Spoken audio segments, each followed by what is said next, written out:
Hello, welcome back to another Day in the Life episode. This is part two, weekend edition, because the episode that I did a few months ago, Day in the Life on maternity leave, was surprisingly popular, even though I just described my incredibly boring life. I said in the intro to that episode that when I'm doom scrolling in bed at night, my favourite videos to watch on Instagram and TikTok are the ones just showing people going about their day to day lives. I have no idea why these are so satisfying, but I love them. So here is part two of my boring life as a mum to a 3-year-old James and an 8-month-old baby girl called Alba. I'm currently on maternity leave, and this was a Sunday and the last day of the Easter school holidays in the UK. So start at 6:30 a.m. Jack is currently sleeping beside Alba and I'm sleeping beside James in our bed. And I go through in the night to feed Alba when she needs it. So at 6:30 a.m., Jack comes and dumps her in the bed beside me and stumbles back to bed for a bit more sleep. And I then spend the next 10 minutes trying to motivate myself to get out of bed whilst simultaneously breaking up fights between Alba and James every 20 seconds because she likes to climb all over him in her excitement of seeing him. And even at 3 years old, he is not a morning person. So he tolerates a lot of this, but then she'll accidentally scratch his face and everyone gets annoyed. So we all just get out of bed at that point. So 6:40 a.m., I take Alba out of her sleep suit and I give her a toothbrush to play with in the bathroom while I throw my clothes on, wash my face and brush my teeth. And James stands at the door the whole time telling me to hurry up. 6:42 a.m., James insists on being carried down the stairs because Alba is being carried. So I stagger down the stairs with a combined 26 kilograms of child on me and pray that I don't fall and kill us all.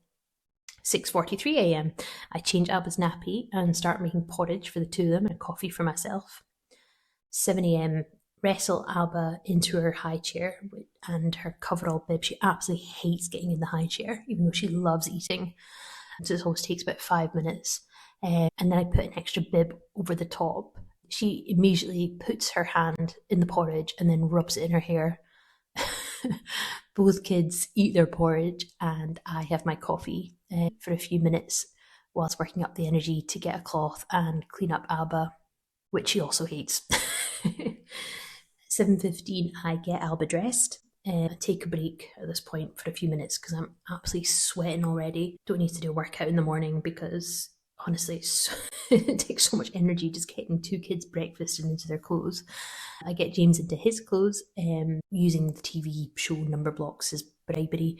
If you've got a 3-year-old, by the way, and you haven't tried number blocks, I really recommend it. He has learned so much like maths and counting from it and he loves it. So yeah, I would definitely give that a shot. It's on BBC.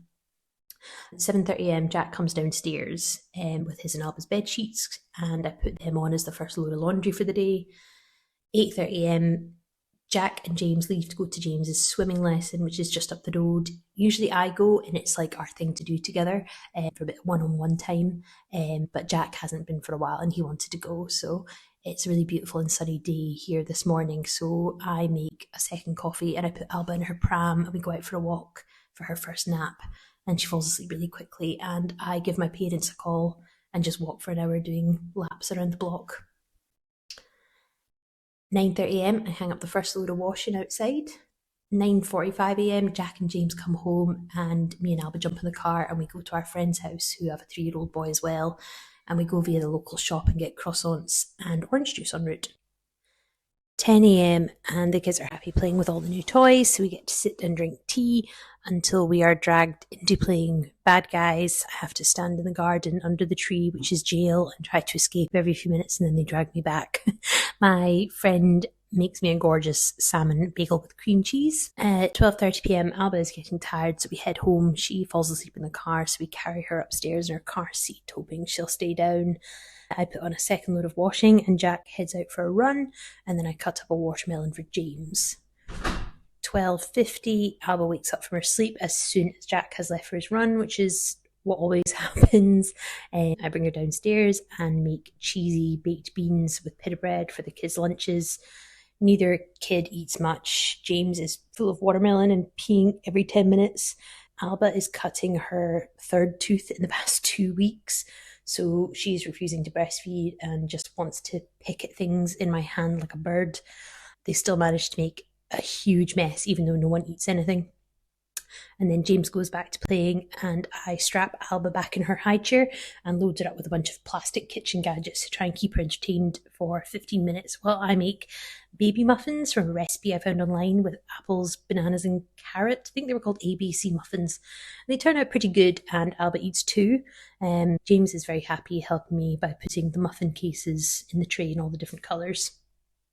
Me and Jack have some cheese sandwiches with cucumber tomato for our lunch and a Diet Coke. Our weekly Gusto box gets delivered and I put everything away. Jack has come back from his run by this point, so I disappear upstairs for 10 minutes to make a quick Instagram post about returning to work after maternity leave. Within 5 minutes, everyone has followed me upstairs. I kick them out and post to my 125 followers and feel very cool.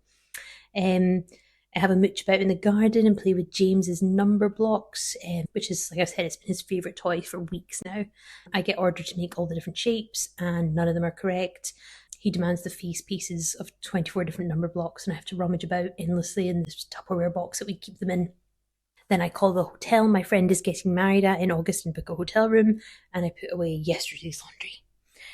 3:30 p.m. Alba's getting tired again after her very short nap, so I managed to somehow convince her to have a feed, and we put her in the pram, and her and Jack head out. And James gets on his bike, and we go to our allotment at the end of our street. Alba sleeps in the pram, and me and Jack spend an hour weeding and planting our seedlings. We're trying to grow baby gem lettuce, carrots, watermelon, and tomatoes, and a bunch of other stuff. So that's really exciting. We did it last year as well, but we only got given the allotment in May, so we were kind of like behind the whole time and we didn't know what we were doing. We still don't know what we're doing, but we've got a bit more time to plan. So yeah, we're now allotment people and it's all we talk about. I scatter my wildflower seeds in our wildflower section, and James helps me rake and water the area. Alba wakes up while Jack is finishing off and demands to be put down to crawl amongst the grass and dirt, and she ends up absolutely filthy and she tries to eat 14 different rocks. 5 p.m. we go home and I make a cosmopolitan. Fun fact about me is I make the best cosmos in the world. If you're ever with me, ask me and I will make you one and I will prove that I'm right. And I give Alba some Calpol and she eats her dinner. James does too, which is good. Jack puts Alba in the bath because she is covered in beans and dirt. And I tidy up from dinner, stack the dishwasher, put on the third load of laundry and take down the dry stuff from the line and hoover. We get out James's school uniform and pack his bag for preschool tomorrow because it's first day back at school. James gets in his pyjamas and has some stories in bed with Jack while I feed Alba to sleep. She's still a bit unsettled, so it takes quite a long time. 7:45 p.m. This is the earliest both kids have been asleep in ages, so it feels like a luxury. Me and Jack ate pizza and watched the first half of June 2, and I put the dishwasher on, wipe down the counters, and hang up the third and last load of washing for the day. The reason there was so much washing today is because I've had to do all the bathroom towels and bath mats and the rug from the front door, etc. So that's why there was loads today and the sun was out, so I thought I'd get it done. Jack takes out the recycling and puts out all the dirty nappies from the day in the bin. 8:30 p.m. start writing this episode with some Tesco salted pretzel chocolate for company, which is the best thing ever. You should go try it. And 9 p.m. Alba wakes up very upset. It takes both me and Jack quite a while to get her back to sleep. 10 p.m. a shower, pack gymnastics clothes for James tomorrow, and put out his school clothes, reply to several WhatsApp messages I've been shocking and not replied to in days, and I write my to-do list for tomorrow. 10:30 p.m. bed, scroll for a bit and put on my audiobook and pray briefly that Alba only wakes up twice. And that was the end of the day until the night wakings, obviously. Just some interesting figures from that.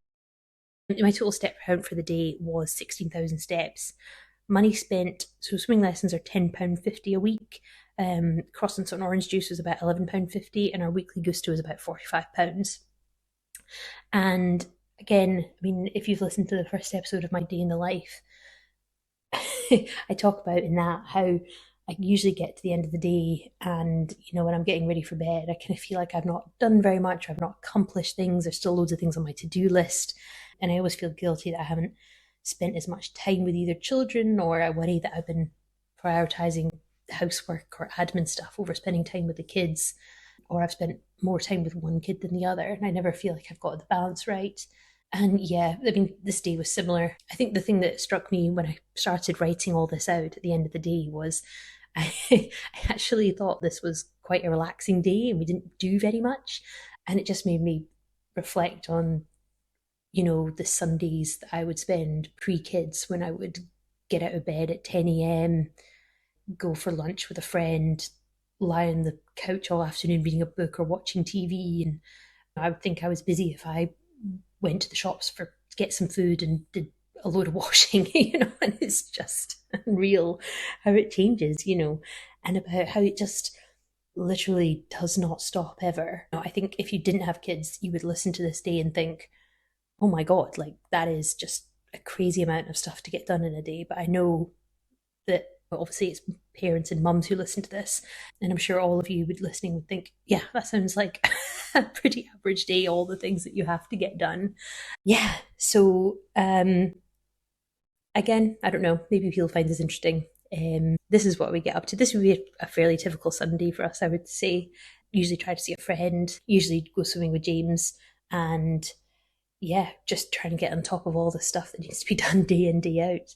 But yeah, I hope this has been enjoyable. How do you spend your Sundays? Do you have any tips? Do you try and make them more relaxing or enjoyable and try not to do the chores, or do the chores just got to be done?